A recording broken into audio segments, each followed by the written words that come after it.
उत्पन्न झाले। ट्रकमध्ये 33 गोवंश होते।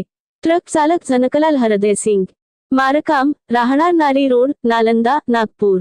गुलाम रसूल मोहम्मद अली नबी, राहणार टेका नाका, नागपूर आणि मोहम्मद अली विकादत अली, राहणार कामठी हे 3 आरोपी ट्रकसह सापडले। ट्रक चालक व त्याच्या 2 साथीदारांना ताब्यात घेण्यात आले। गुन्हा दाखल करून पोलीस पुढील कार्यवाही करत आहे। गोवंशांना योग्य औषध उपचार करून गोरक्षण संस्थेत सोडण्यात आले।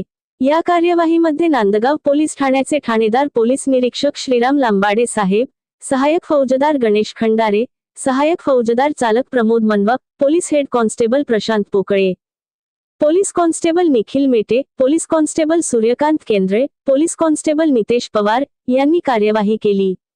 पोलिसांनी केलेल्या कारवाईचे सर्व स्तरातून कौतुक होत आहे। इनके डिजिटल न्यूज महाराष्ट्र मुख्य